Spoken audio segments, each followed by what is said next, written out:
आनंद मासिक पत्रिका, अंक 34, प्रतिलेखन संख्या 13 एवं 14, गति 85 शब्द प्रति मिनट।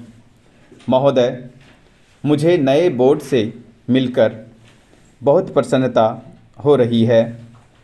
आप में से अधिकांश मेरे लिए परिचित हैं और मेरे प्रति मैत्री भाव रखते हैं, और नए चेहरे बहुत कम ही दिखाई दे रहे हैं।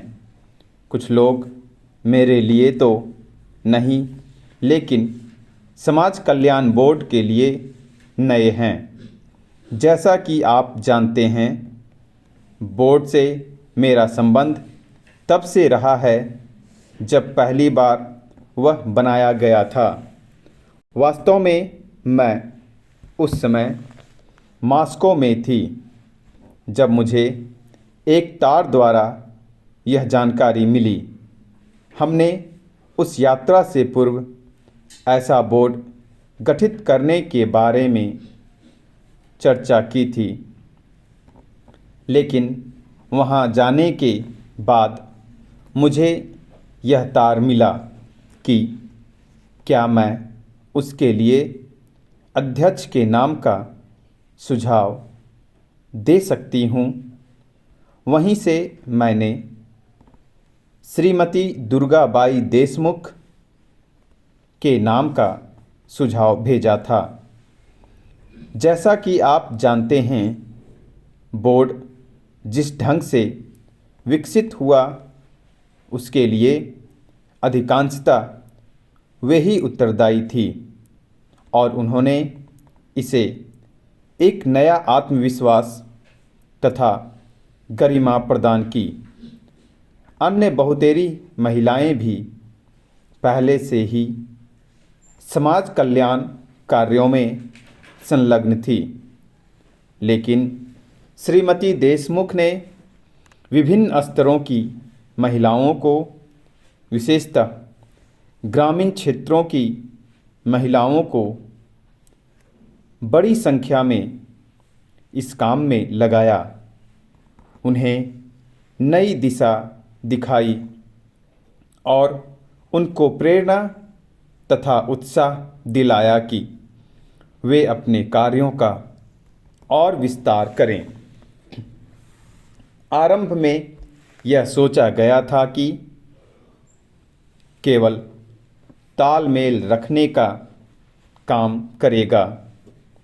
हमें पता था कि बम्बई, कलकत्ता, मद्रास तथा कुछ अन्य नगरों में भी बहुत अच्छा समाज सेवा कार्य किया जा रहा था, लेकिन देश के बड़े हिस्सों में ऐसा नहीं हो रहा था। हमने यह भी अनुभव किया कि समाज कल्याण कार्य का दायरा कुछ सीमित था तथा अन्य अनेक क्षेत्रों में काम की गुंजाइश थी। इसलिए बोर्ड ने उस समय दो दिशाओं को काम के लिए चुना। एक दिशा तो यह थी कि जो काम पहले से ही चल रहा था उसे पूरा किया जाए, जिससे समाजसेवियों को पता चल सके कि कौन कहाँ क्या कर रहा है और वे अनुभव से लाभ उठाएं तथा कठिनाइयों की जानकारी प्राप्त कर सकें।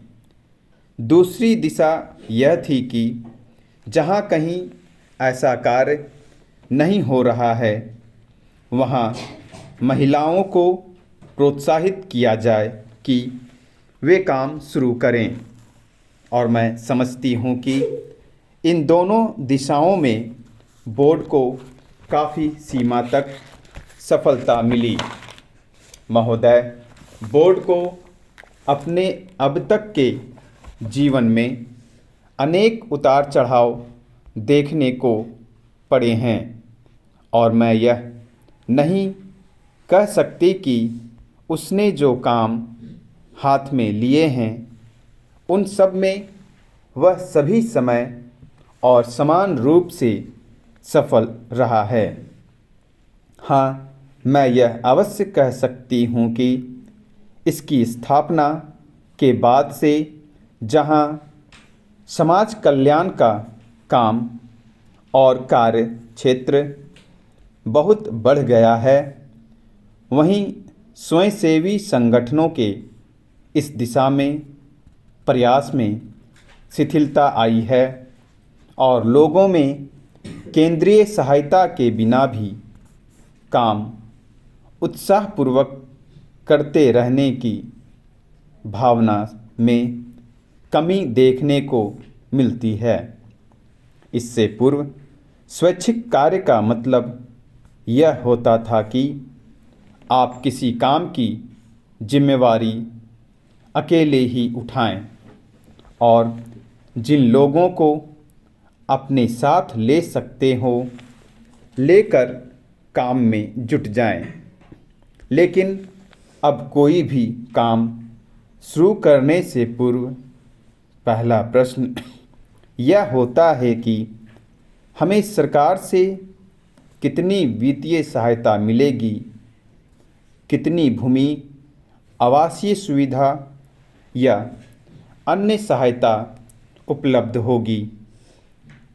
यह दुखद स्थिति है, क्योंकि यद्यपि मेरा यह विश्वास है कि सरकार को नए या चालू कार्यक्रमों के लिए सहायता देनी चाहिए, फिर भी यह बड़े दुख की बात होगी कि सरकार के साधनों पर, जो पहले ही से सीमित और अल्प हैं, निर्भर रहा जाए तथा स्वावलंबन की आदत को छोड़ दिया जाए। भारत में अधिकांश लोग भी अधिकार वंचित हैं। इसलिए अगर आप ऐसे लोगों में एक छोटे से ग्रुप को चुन लेते हैं तो आप अधिक गहराई से कुछ नहीं कर पाएंगे तथा इससे आम स्तर में कोई सुधार नहीं हो पाएगा।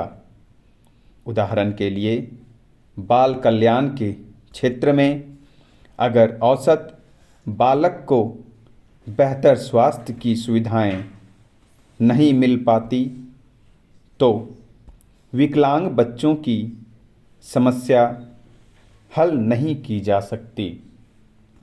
इसके विपरीत शायद उनकी कठिनाई और बढ़ जाएगी।